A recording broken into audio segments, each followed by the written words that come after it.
새누리당 김무성 대표와 새정치민주연합 문재인 대표가 오늘 부산에서 전격적으로 회동을 갖고 내년 총선 룰과 관련한 폭넓은 의견을 교환했습니다. 배병휴 경제풍월대표, 고영신 한양대 특임교수와 함께 정치권 이슈와 여야의 움직임 살펴보겠습니다. 어서 오세요. 안녕하십니까? 네, 안녕하세요. 자, 함께 보셨는데 김무성 대표와 문재인 대표가 오늘 오전 11시 부산에서 전격 회동을 가졌습니다. 총선 룰과 관련해서 이야기를 나눴는데 모든 사안에 전격 합의했다고 보기에는 좀 무리가 있어 보이고요. 예. 상당한 그 오픈 프라이머리에 있어서는 상당한 진전이 있었다 이렇게 보이는데 먼저 예. 총평을 좀 부탁드릴게요. 총평. 글쎄 양당 대표께서 추석 연휴 기간 동안에 선거구인 부산에서 전격적으로 회동을 해서 국민들이 관심을 많이 가지고 있는 현안에 대해서 부분적으로 합의를 하고 또 발표 형식도 내용은 문재인 대표한테 발표하라 그래가지고 네. 형식을 갖춰주는 거예요. 네네. 모양을 갖춰주셨는데 모르겠습니다. 이거 전문가들이 어떻게 평가하는지 모르겠습니다만 국민 경선제를 안심번호를 해서 뭐 의견 접견했다고 한다나 어느 정도 이거 평가를 해야 되는지 모르겠어요. 그럼 물론 나머지도 부분적으로 합의한 사항이 많은데 네. 강론에 대해서 이걸 크게 얼마큼 평가해야 되는지 저는 개인적으로 좀 의심스럽고 실행 가능성 면에서 네네. 상당히 의문이기 때문에 의심스럽지만은 다만 여야 당 대표가 당내 리더십을 이렇게 자꾸 흔드는 사람도 있고 뭐 반대하는 세력도 많이 있고 한데 확실하게 지금 총선을 앞두고 당 대표로서 리더십을 확고히 하고 있다. 네. 총선에 의견되는 거 우리 대표끼리 이렇게 타진할 수 있는 자세를 보여주겠다는 그것이 이제 굉장히 긍정적이죠.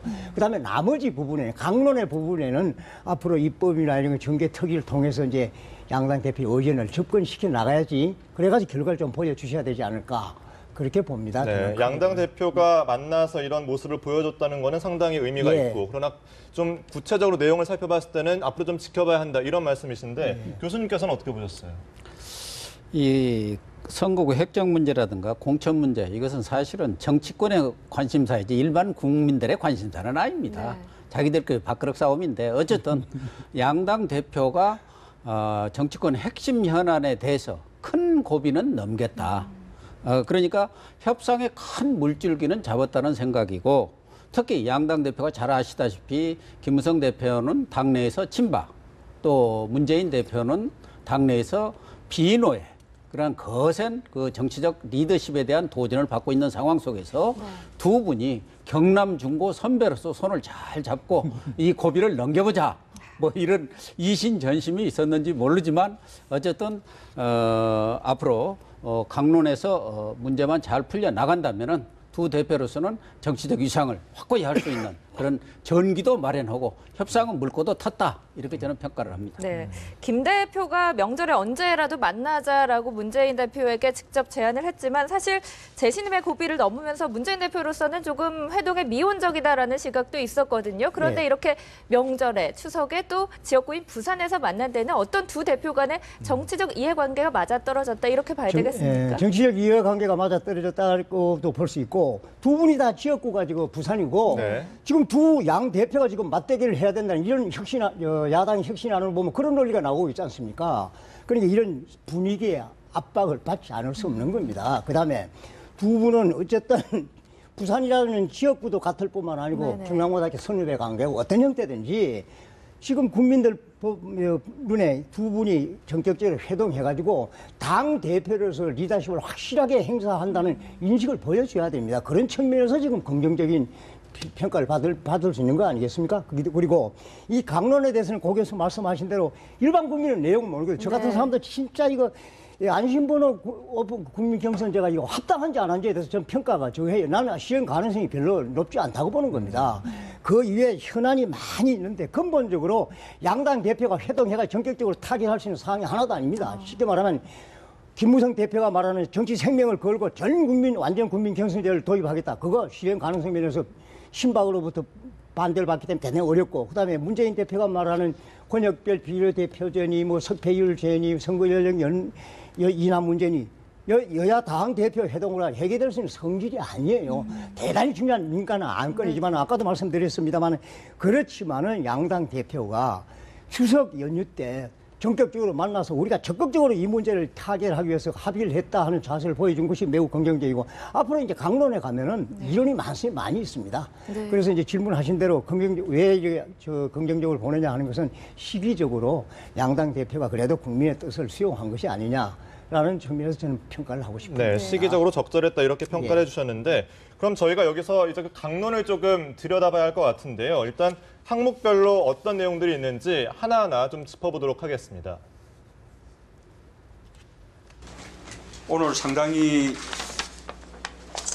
양당 대표 간에 의견이 좁혀진 부분도 있고 그리고 앞으로 더 협의하기로 한 부분도 있습니다.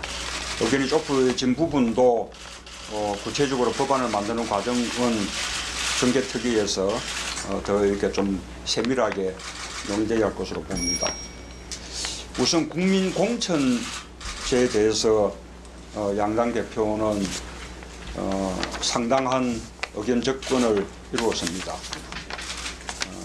첫째, 현재 정개특위에서 의결된 안심번호 관련된 공직선거법 개정을 합의 처리하기로 했습니다.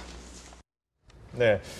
자, 들으신 것처럼 일단 국민공천제에서 상당한 진전을 이뤘다면서 그 전에 언급한 것이 이 안심번호 도입과 관련한 공직선거법 개정 합의에 이제 합의 처리하기로 했다 이렇게 얘기를 했는데 일단 안심번호 도입과 관련해서 공직선거법 개정 어떤 의미로 봐야 할까요?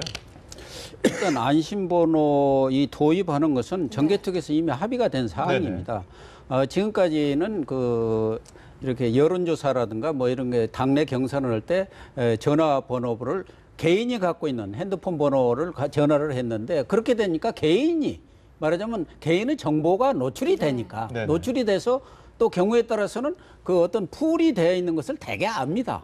그래가지고 여러 문제들이 그 경선 후유증이 많이 생겨요. 이게 뭐 조작을 했느냐 어쨌든 그러니까 안심번호 그러니까 다른 번호를 통신사와 협의해서 각 개인한테 주어가지고 그 번호로 이제 말하자면 여론조사든 뭐 경선을 하는 것이죠.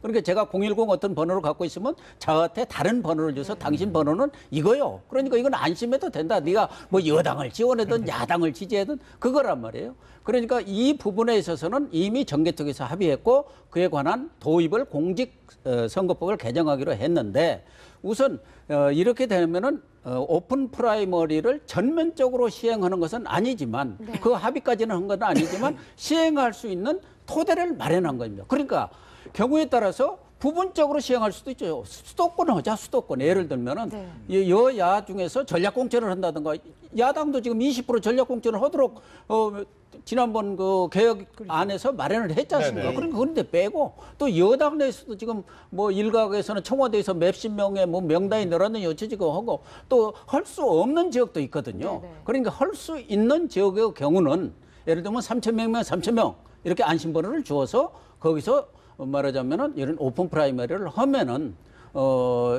이 김무성 대표로서는 자기 정치 생명을 걸고 오픈 프라이머리를 관철하겠다 했는데 그걸 관철하는 모양새가 되고 네네. 또 문재인 대표도 이미 국민 경선제, 국민 공천제를 하기로 혁신해서 마련을 했어요. 그 2,000명인가 3,000명 해가지고 하는 방안으로. 그러니까 여야가 가능한 범위 내에서 오픈 프라이머리를 한다. 그러니까 한국식 오픈 프라이머리가 되는 것이죠. 네. 미국처럼 전면적인 오픈 프라이머리는 아닌 것 같아요. 아직 합의 내용이. 네. 결국 출구 여도 그렇고 야도 그렇고 어느 정도 출구 전략을 마련했다 그런 그렇다고 발단이 된다고 봐야 봐야죠. 되겠죠. 네. 자, 두 번째 그러면 합의 내용 함께 보시겠습니다. 둘째, 안심번호를 활용한 국민공천제 방안을 정개특위에서 당국키로 했습니다. 네, 두 번째 안은 안심번호 도입을 통한 국민공천제를 실시하는 방안을 정개특위에서 마련하기로 했다라고 역선택 얘기를 방지와. 했는데요. 예. 그 앞서 두 분이 말씀을 해주셨지만 사실 논의를 하겠다라는 부분은 넘어야 할 산은 상당히 많은 거거든요. 그렇죠. 그렇지만 어쨌든 국민공천제를 하겠다라는 걸로 가닥이 잡힌 걸로 봐야 되겠죠. 글쎄요, 이제 안심번호에 의한 국민공천체의 의견을 접근해야 돼. 이것도 이제 상당히 평가할 수 있는 얘기인데, 이 오픈 프라이머리가 가장 큰 문제가 이제 역선택 아닙니까? 가령 새누리당을 반대하는 야당이 새누리당의 강자한테 불리하게 약자를 선택을 많이 해도 이걸 막자는 그 얘기거든. 그래서 전국적으로 같이 동시에 하자고 그랬는데 지금 그게 안 되니까 부분적으로 안심번호 국민공천제에 의견 접근한 것은 평가를 했고, 그다음에 이 국민공천제 역선제 방지 법안을 앞으로 정계 특위에서 논의하기로 했는데 이 논의할 수 있는 과제가 대단히 어려운 사항이 많이 있다고 봅니다. 그다음에 네. 아까 거기서 말씀하셨습니다만 새누리당에는 기본적으로 친박에서 지금 저 오픈 프라이머리에 대해서 반대를 하고 있지 않습니까? 네. 그다음에 저 새정치국민연합에는 20%가 30%가 전략공천하겠다고 이미 지금 혁신안에서 확정을 했기 때문에 전면적인 완전 국민 경선은 불가능한 거거든. 그 범위 내에서 양당 대표가 제한적으로 이 합의한 것은 이제 평가할 수 있다는 그 말씀이죠. 네. 역선택 방지 법안에 대해서 말씀을 해주셨는데 안 그래도 이 내용이 포함되어 있었거든요. 이 영상도 함께 보시겠습니다.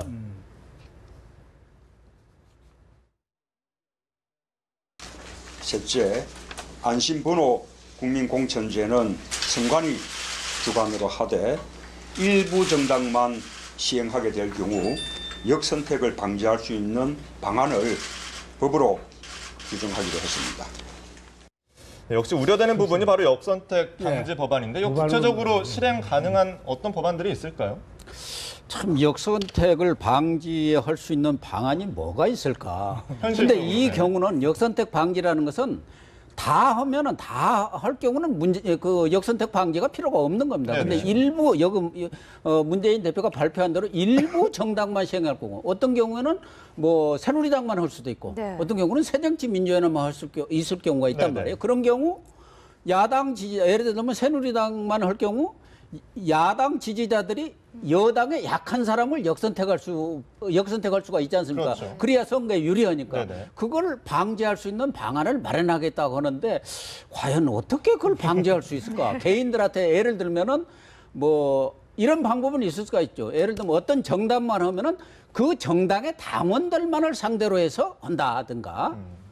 그렇지 않을 경우 본인한테 야당 지지입니까? 여당 지지입니까? 이렇게 물어서 예를 들면 여당일 경우 여당 지지자들만 하는데 그 경우에도 마음속으로 알 수가 없지 않습니까? 그렇죠. 내가 여당을 지지하면서 야당 지지한다 해갖고 역선택을 할 수 있고 그런 것은 상당히 기술적인 문제이기 때문에 역시 그 부분은 이제 선거 기술적인 그런 부분에 아주 전문가들이 나서서 그 역선택을 방지할 수 있는 방안들을 마련을 해야겠죠. 그런 경우는 뭐 미국이라든가 이런 하는 나라들의 그런 전례도 있을 수 있고 그런 것들을 연구해서 아마 역선택할 수 있는 방안이 마련돼야만 이것이 할 수가 있죠. 그렇지 않고 역선택이 가능하다고 하면 했을 경우 부작용이 많기 때문에 그렇죠.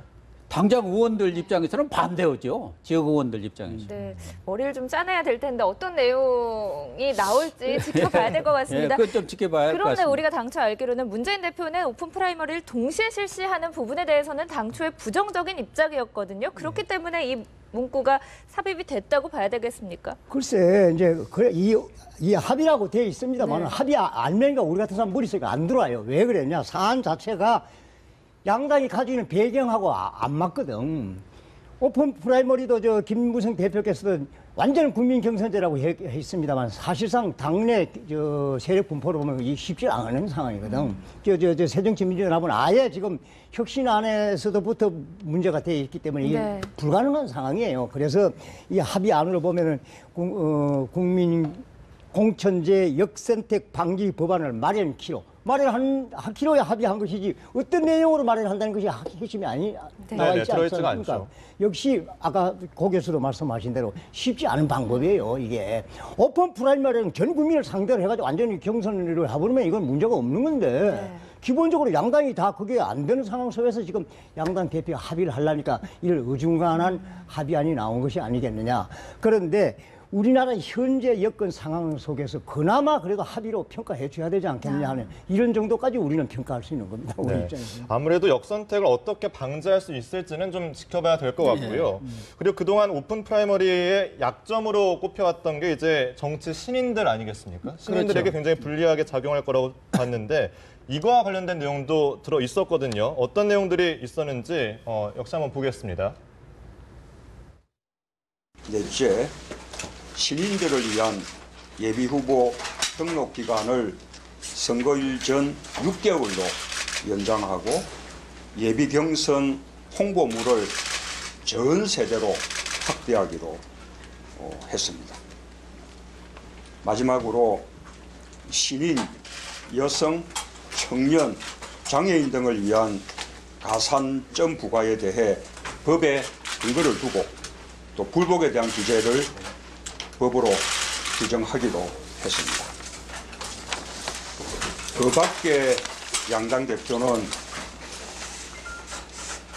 선거 연령 인하, 투표 시간 연장, 수개표의 신뢰성 확보,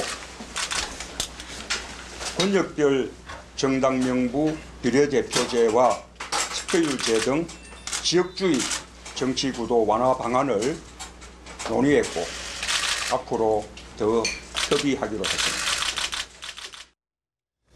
네, 들으신 것처럼 신인 예비 후보 등록 기간을 6개월로 연장을 하고 또 신인이나 여성, 청년, 그리고 장애인에게 가산점을 준다 이런 얘기가 들어있는데 아무래도 그동안 언급됐던 오픈 프라이머리의 단점들을 좀 보완하기 위한 취지로 봐야 할까요?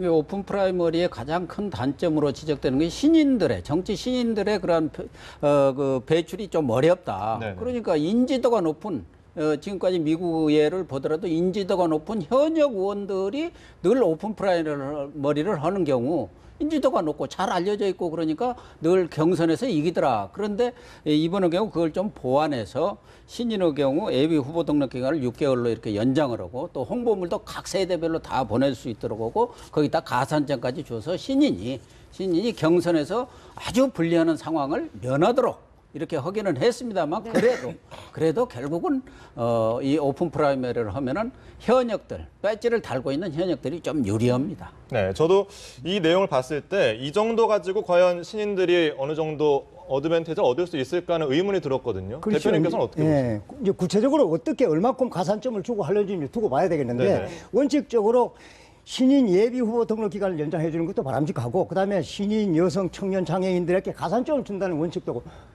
동의할 수가 있는데 실제 얼마큼 줄 수 있겠느냐.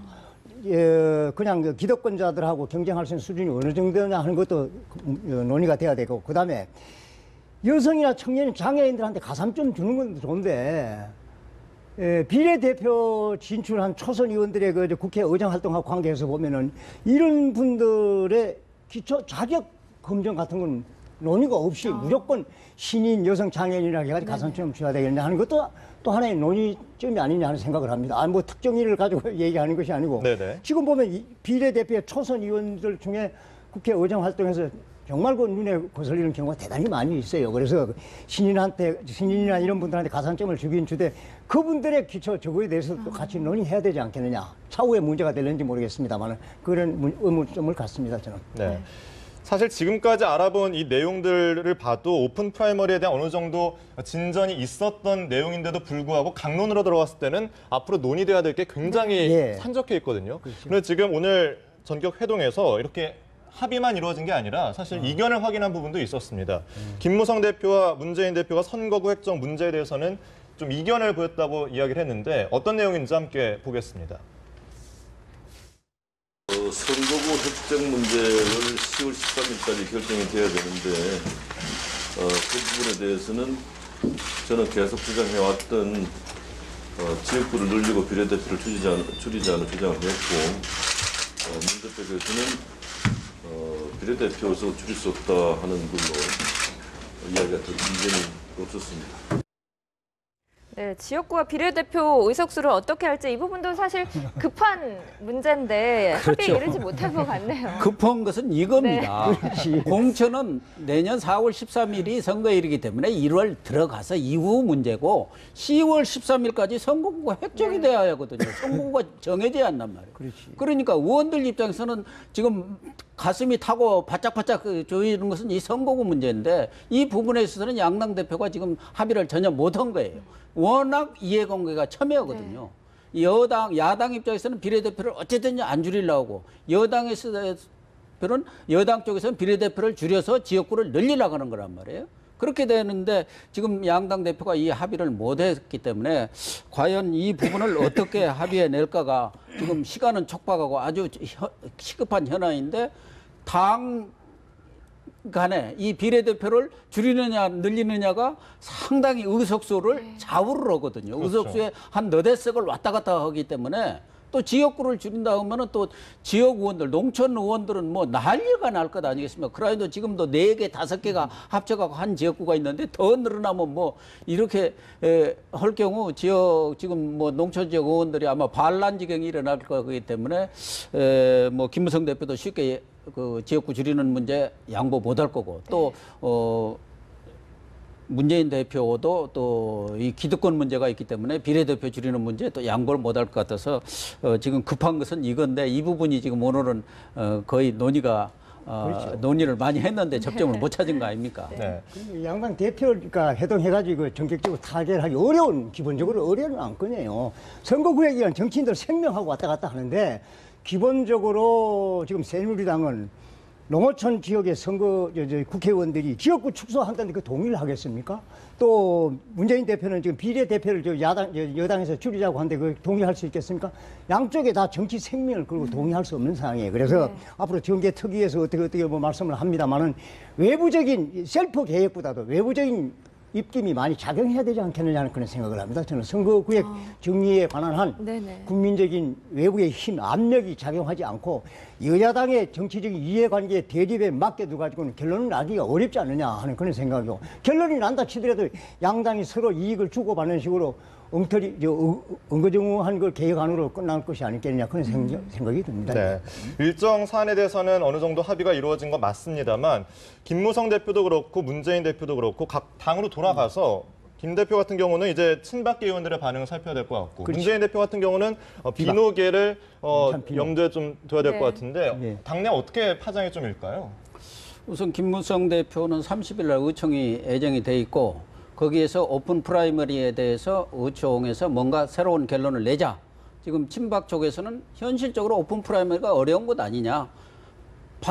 속내는 반대지만 현실적인 문제를 들어서 지금 어렵다고 하는 거거든요. 왜 그러냐면 의총에서 이 오픈 프라이머리는 하도록 의총에서 결정이 됐고 그 당시 뭐 친박이든 비박이든 다 동의를 했기 때문에 그걸 공개적으로 반박하기는 어렵죠. 이거 잘못됐다고 하기는 어려운 거. 자기들도 그때는 하기로 했던 거 아닙니까? 그런데 상황이 변해서 야당이 못 하겠다니까 지금 그러면 뭔가 플랜 B가 나와야 할 거 아니냐. 거기다가 도대체 이런 선거를 하다 보면은 전략적 공천이라는 게 무슨 꼭 내리꽂기보단도 어디 지역에 거물이 나오면 거기에 상대적으로 또 거물을 같이 투입시킬 수도 있고 어떤 지역은 후보가 없으면 할 수 없이 또 전략적으로 내려보내야 할 지역도 있단 말이에요. 호남 같은 경우 없으면 뭐 어떻게 하겠습니까? 또 전략적으로 이렇게 나갈 사람이 없는데 뭐 경선이 됩니까? 그러니까 그런저런 감안해서 친박 쪽에서는 이 오픈 프라이머리를 내리고 플랜 B로 가자 하는데 어쨌든 양당 대표가 합의를 했기 때문에 제가 볼 때는